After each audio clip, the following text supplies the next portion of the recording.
Hi everyone. இந்த வீடியோல நம்ம பார்க்க போறது important problems in the parallelogram law of vector addition. So இந்த parallelogram law of vector addition ஓட கான்செப்ட் அதோட டெரிவேஷன் என்னன்னு தெரிஞ்சுக்கணும்னா ப்ரீவியஸ் வீடியோ பாருங்க, பார்த்துட்டு இதை பார்த்தீங்கன்னா நல்லா புரியும்.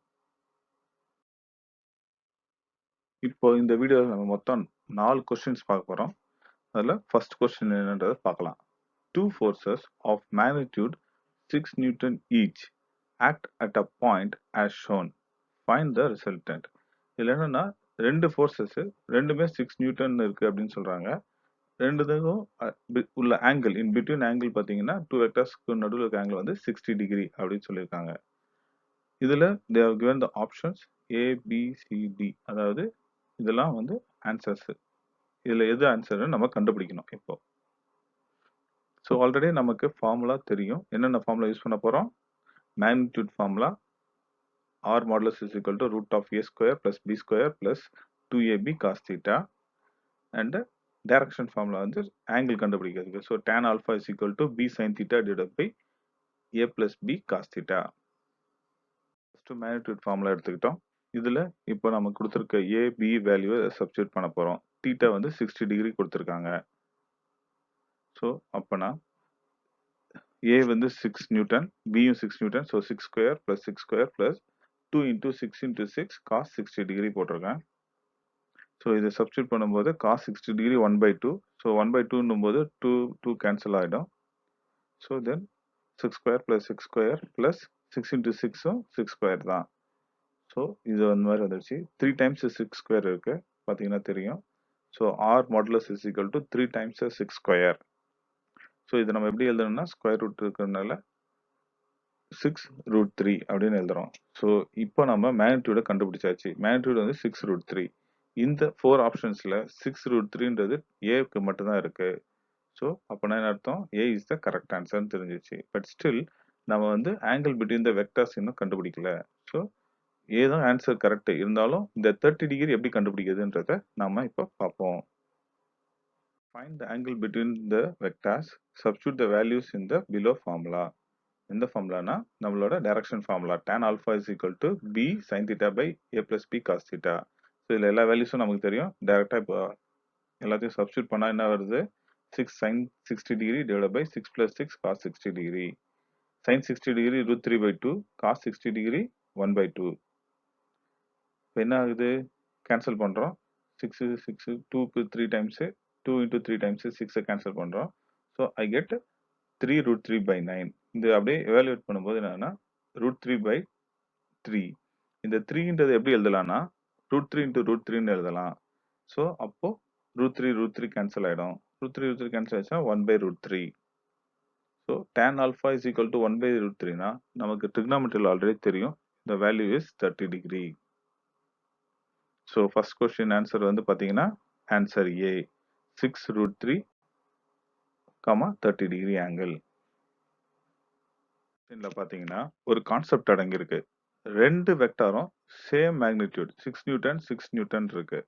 ஸோ இப்போ நான் ஒரு வெக்டார் எடுத்துக்கேன் x with x magnitude, another vector எடுத்துக்கேன் அதுவும் எக்ஸ் மேக்னிடியூடு எடுக்கிறேன். அது ரெண்டுத்துக்குள்ள ஆங்கிள் 60 டிகிரி கொடுக்குறேன். இப்போ இதோட ரிசல்டன்ட் வெக்டார் எப்படி இருக்குன்னா எக்ஸாக்டா இந்த 60 டிகிரியை பைசெக்ட் பண்ணும். அதாவது சரி பாதியா பிரிச்சு கிழிச்சுக்கிட்டு ஸ்ட்ரெயிட்டா போகும். ரெண்டு வெக்டாருக்கும் நடுவுல தான் வரும். ஸோ இதோட ஆங்கிள் 30 டிகிரி. ஓகேங்களா? அப்போ இந்த இதுக்கு என்ன ஆன்சர் வரும் அப்படின்னு பாத்தீங்கன்னா மேக்னிடியூட் வந்து x√3.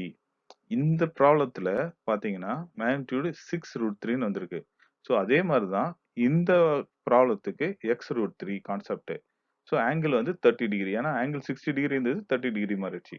சப்போஸ் ரெண்டு வெக்டாரும் ஈக்குவலா இருந்து இஃப் த செகண்ட் வெக்டார் வந்து 90 டிகிரில இருக்கு ஃபர்ஸ்ட் வெக்டாரோட அப்படின்னா இதோட ஆங்கிள் வந்து என்ன ஆகும்? சரி பாதியா பிரிக்கும். அப்போ 90/2 45 ஆகும்.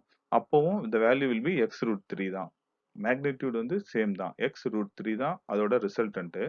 அதோட ஆங்கிள் வந்து பாத்தீங்கன்னா கரெக்டா பைசெக்ட் பண்ணி போவோம். 90 டிகிரினா 45 45, 60 டிகிரினா 30 30. அது மாதிரி எக்ஸாக்டா பைசெக்ட் பண்ணி போவோம். ஸோ இது ஒரு கான்செப்ட் புரிஞ்சுக்கங்க. இந்த ஃபர்ஸ்ட் கொஸ்டின்ல நம்ம கணக்கு போடணும்னு அவசியம் இல்லை. சப்போஸ் அப்ஜெக்டிவ் டைப் கொஸ்டின்ஸ் வரும்போது you can directly answer 2 forces அது 2 vectors சேம் மேக்னிட்யூட் இருக்கும்போது the resultant will be the x root 3. அதாவது என்ன வேல்யூ into root 3. ஆங்கிள் வந்து exactly divided by 2. அதாவது பைசெக்ட் பண்ணி போறனால. இப்போ நம்ம செகண்ட் கொஸ்டினுக்கு போலாம். செகண்ட் கொஸ்டின்றது இதுதான். Two vectors of equal magnitude are added to give a resultant which is of same magnitude of two vectors. Find the angle between the two vectors. So முதல்ல இந்த கொஸ்டின்ல நமக்கு என்னென்னலாம் கொடுத்துருக்காங்க அப்படின்னு பார்க்கணும். Two vectors are equal magnitude. அப்போ ரெண்டு வெக்டார் எடுத்துக்கிறோம், ஏபின்னு எடுத்துக்கிறேன். ரெண்டும் equal, A is equal to B. Okay. R added to give resultant which is of same magnitude. இப்போ ரிசல்ட்டும் சேம் மேக்னிடியூட் சொல்றாங்க.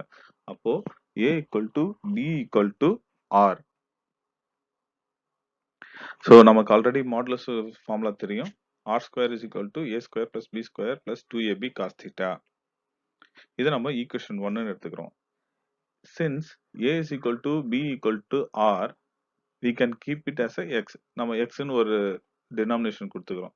கொடுத்துட்டு ஏன்னா எல்லாமே ஈக்குவல் டு எக்ஸ் அப்படின்றதுனால ஈக்குவல்ன்றதுனால எக்ஸ்ன்னு ஒரு வேல்யூ கொடுத்து நம்ம ஈக்குவேஷன் 1ல சப்ஸ்டிட் பண்றோம். அப்படி பண்ணா என்ன ஆகுதுன்னா X square is equal to X square plus X square plus 2x into x cos theta. இதுல என்ன வருது? இங்க வந்து 2x ஸ்கொயர் வருது, இங்கேயும் 2x ஸ்கொயர் வருது. ஸோ cos theta அப்படி வந்துடுச்சு. இந்த 2x ஸ்கொயர் இந்த சைடு போகும்போது நம்ம மைனஸ்ல போவோம். So minus x square is equal to 2x square cos theta. அப்போ cos theta is equal to என்னது? Minus of x square by 2x square. So x square cancel ஆகிடும். கேன்சல் ஆனதுக்கப்புறம் we will get a x square எதனால cancel ஆகுதுன்னா x is not equal to 0. இந்த இடத்துல நமக்கு தெரியும் மேக்னிடியூட். ஸோ மேக்னிடியூட் எப்பவுமே ஜீரோவா இருக்கவே இருக்காது. ஸோ ஜீரோவுக்கு இட்ஸ் நாட் ஈக்குவல் டு ஜீரோன்றதுனால we can cancel x square cancel பண்ணலாம். So cos theta is equal to minus 1 by 2. cos theta minus 1 by 2னா நமக்கு தெரியும் ட்ரிக்னாமெட்ரியில் தீட்டாவோட வேல்யூ 120 டிகிரி. ஸோ ட்ரிக்னாமெட்ரியோட ரெஃப்ரெஷ் பண்ணிக்கோங்க, ஏன்னா அது ரொம்ப யூஸ்ஃபுல்லாக இருக்கும்.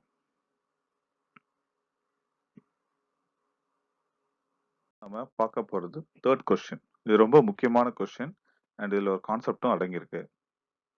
Two vectors C and D has a sum of 18 and their resultant is 12. The resultant is perpendicular to the smaller of the two vectors. Find the value of C and D and angle between them. So இதுதான் வந்து question. So முதல்ல என்னென்ன கொடுத்துருக்குன்னு எழுதிக்கலாம். C plus D is equal to 18. அதாவது C plus Dன்றது இதோட value சொல்லவங்க some of ரெண்டுத்தையும் கூட்டும் போது 18 வருது அப்படின்னு சொல்றாங்க. அதாவது நம்ம மேக்னிடியூடு. ஓகேங்களா? பட் அதே அண்ட் த ரிசல்டன்ட், அதுவே ரிசல்டன்ட்ன்றது வெக்டாரா ஆட் பண்ணும்போது it is 12. So C vector plus D vector is equal to resultant vector that is equal to 12. இங்க மேக்னிடியூடா கூட்டும் போது 18 வருது.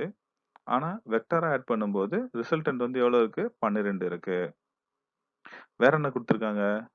The resultant is perpendicular to the resultant is perpendicular to smaller vector. So இதுல CD ல ஏதோ ஒன்னு small, அந்த வெக்டாருக்கு பெர்பெண்டிகுலரா இருக்கு ரிசல்டன்ட் அப்படின்னு சொல்லியிருக்காங்க. வேற என்ன கொடுத்துருக்காங்க? இந்த தேர்ட் லைன் தான் நமக்கு ஒரு ஹிண்ட் கொடுத்துருக்காங்க. That is alpha is 90 degree to the smaller vector. அதாவது ரிசல்டன்ட் வெக்டாரோட ஆங்கிள் கொடுத்துருக்காங்க, அதுதான் 90 டிகிரி. பெர்பெண்டிகுலர்னா என்னது? 90 டிகிரி. இப்போ நம்ம கண்டுபிடிக்க வேண்டியது என்னது? சி கண்டுபிடிக்கணும், டி கண்டுபிடிக்கணும், சிக்கும் டிக்கும் நடுவில் இருக்க ஆங்கிள் கண்டுபிடிக்கணும். ஸோ இதில் நமக்கு கொடுத்த டீட்டெயில்ஸ் எல்லாம் இதில் எழுதியாச்சு மேலே டாப்ல. இப்போ we don't know which vector is smaller. எந்த வெக்டர் ஸ்மாலர்னு தெரியாது, சியா டியான்னு தெரியாது. So consider any one of vector as a smaller. நம்மளே கன்சிடர் பண்ணிக்கிறோம். So consider vector C is smaller. அப்போ இப்போ என்ன ஆகுது? சி வெக்டர் வரைஞ்சாச்சு. இப்போ R that is resultant is perpendicular to a smaller vector. So C வெக்டாருக்கு பெர்பெண்டிகுலரா இருக்கு. ஸோ பெர்பெண்டிகுலரா ஆர் வெக்டார் வரைஞ்சாச்சு. ரெண்டுத்துக்கும் ஆங்கிள் எவ்வளோ? 90 டிகிரி பெர்பெண்டிகுலர் இல்லையா? So alpha is 90 degree confirm ஆயாச்சு. இப்போ சி வெக்டார் இங்க வரைஞ்சாச்சுன்னா ஆர் வெக்டார் இங்க இருக்கு. இப்போ டீன்றது இங்கே நடுவுலயா வரும்? வராது. ஸோ டீன்றது டிக்கும் சிக்கும் நடுவுல தான் ஆர் வரணும். ஸோ ஆர் வெக்டார் எப்படி இருக்கும்? இந்த டைரக்ஷன்ல இருக்கு. இப்போ சிக்கும் டிக்கும் உள்ள ஆங்கிள் எவ்வளோ? தீட்டா. ஸோ தீட்டா தான் நமக்கு மெயினா அதுவும் கண்டுபிடிக்கணும். அதுவும் நமக்கு தெரியாது. Okay. So parallelogram is completed as shown. இந்த மாதிரி parallelogram கம்ப்ளீட் பண்றோம். ஸோ நம்ம கிட்ட இருக்கிற வேல்யூ இங்க மேல போட்டாச்சு. இப்போ என்ன பண்ண போறோம்னா மேக்னிடியூட் ஃபார்முலா எடுத்துக்கிட்டேன். r square is equal to a square plus b square plus 2ab cos theta. இதுல நான் வந்து cd வேல்யூ சப்ஸ்டியூட் பண்ண போறேன். c வெக்டாருக்கு c square plus d square plus 2cd cos theta. இதுல விஷயம் என்னன்னா ஈக்குவேஷன் 1ன்னு வச்சிருக்கேன். இந்த ஈக்குவேஷன் 1ல எனக்கு ஆரும் தெரியாது, சி தெரியாது, டி தெரியாது, தீட்டா தெரியாது, எந்த வேல்யூமே தெரியாது. ஸோ இப்போதைக்கு இந்த ஈக்குவேஷன் 1 நான் எதுவும் பண்ண முடியாது.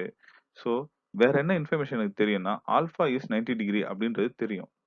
ஸோ அதனால tan ஆல்பா ஃபார்முலா எடுத்துக்கிறேன். அதாவது டைரக்ஷன் ஃபார்முலா எடுத்துக்கிட்டு d sin theta divided by cd cos theta அப்படிதான் வரும். ஏன்னா இதுதான் நமக்கு இங்க bன்றது மாதிரி. So d sin theta divided by c plus d cos theta இதான் ஃபார்முலா. இதுல நான் சப்ஸ்டியூட் பண்ணும்போது ஆல்பா வேல்யூ 90 டிகிரி சப்ஸ்டியூட் பண்றேன். என்ன ஆகுது? ஆல்பா tan 90 டிகிரி எவ்வளோ? அன்டிஃபைன்டு நமக்கு தெரியும். So d by sin theta is equal to c plus d cos theta. So tan ஓட வேல்யூ வந்து அன்டிஃபைன்டு. அன்டிஃபைன்டுனா இப்போ 1 divided by denominator or anything divided by denominator 0 இருக்கும்போது it is called undefined. அப்படின்னா என்ன அர்த்தம்னா denominator value வந்து equal to 0ன்னு அர்த்தம். So c plus d cos theta is equal to 0. இதுல இருந்து நம்ம தெரிஞ்சுக்கிறது. அப்போ d cos theta is equal to minus c ன்னு மாறுமா? So this is called equation number 2. இப்போ substitute equation 2 in the equation 1. இப்போ ஈக்குவேஷன் 1ல சப்ஸ்டியூட் பண்ண போறோம். ஸோ இந்த d cos thetaன்ற வேல்யூக்கு பதிலா இந்த மைனஸ் cன்ற வேல்யூ போட போறோம். இப்போ என்ன ஆகுதுன்னா r square is equal to c square plus d square minus 2c square வரும். ஸோ c ஸ்கொயர் இங்க ஒரு c ஸ்கொயர் இருக்கு, இங்க மைனஸ் 2c ஸ்கொயர் இருக்கு. ஸோ ஒரு c ஸ்கொயர் போயிடுமா? ஸோ என்ன ஆகும்? d square minus c square வந்துடும். ஸோ ஆல்ரெடி நமக்கு மேத்தமெட்டிக்ஸ்ல படிச்சிருக்கோம். a square minus b square is equal to a minus b into a plus b. இந்த ஃபார்முலாவை இந்த இடத்துல அப்ளை பண்ணணும் நம்ம. So a square minus b square is equal to a minus b into a plus b apply பண்ணும்போது என்ன ஆகுது?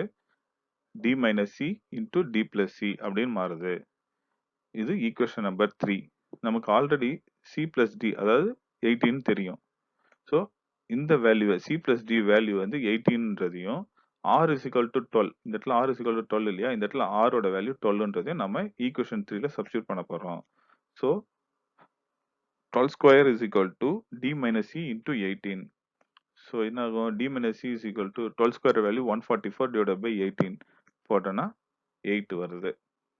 So நமக்கு வந்து d plus c 18ன்றது தெரியும். இங்க இருக்க வேல்யூ இருக்கு இல்லையா? given வேல்யூ அது.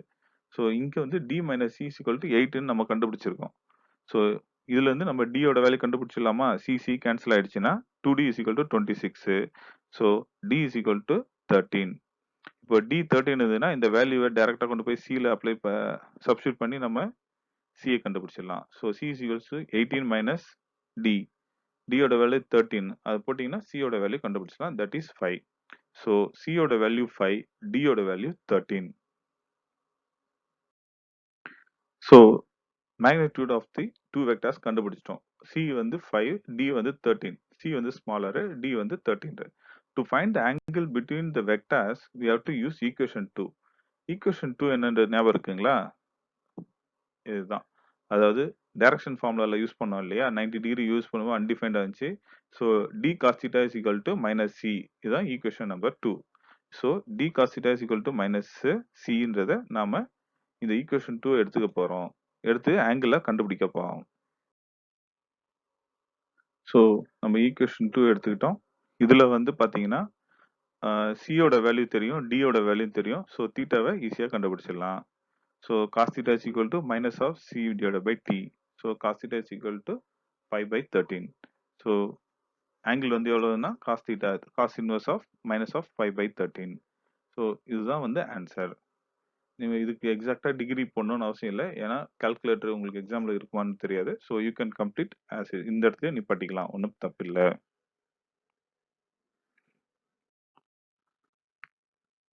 ஸோ அடுத்த கொஸ்டின் நம்பர் 4 பார்க்க போறோம். ஸோ இந்த question almost similar to the third question தான். The sum of two forces at a point is 16 Newton. If the resultant is normal to the smaller force and has a value 8 Newton, find the magnitude of two force. இல்ல magnitude மட்டும் தான் கேட்டிருக்காங்க. So என்னென்ன கொடுத்துருக்காங்க? So 2 vector A, Bன்னு எடுத்துக்கிட்டேன்னா A plus B is equal to 16 Newton sum. ஓகேங்களா? Next வந்து resultant is normal to the smaller force. Okay, அது கொடுத்துருக்காங்க. So resultant is perpendicular to smaller vector and has a value of 8 Newton. அப்பனா A vector plus B vector is equal to resultant vector that is equal to 8 Newton. ஓகேங்களா? given எழுதியாச்சு. இப்போ இது பெர்பெண்டிகுலர்னா alpha 90 degree. அதுக்கு as usual நாம தெரிஞ்சிருச்சு. என்ன கண்டுபிடிக்கணும்? மேக்னிடியூட் ஆஃப் டூ ஃபோர்ஸஸ் என்னன்றதை கண்டுபிடிக்கணும். So they have given some options. என்னன்னா magnitude 8,8 option A, option B வந்து 6,10, ஆப்ஷன் சி 4,12, ஆப்ஷன் டி 2,14. இப்போ இந்த ப்ராப்ளத்தை நீங்க சால்வ் பண்ணி என்ன ஆன்சர் வந்துச்சு அப்படின்றத கமெண்ட்ஸ்ல கொடுங்க. கரெக்டான்றத பார்க்கலாம். ஏன்னா இது வந்து கொஸ்டின் 3யோட சிமிலர் தான். இதுல பேசிக்ஸ் என்னென்னன்றத நான் சொல்லிட்டேன். சால்வ் பண்ணி ஆன்சர் என்னன்னு சொல்லுங்க. நெக்ஸ்ட் வீடியோல நம்ம பார்க்க போறது சப்ராக்ஷன் ஆஃப் வெக்டார்ஸ்.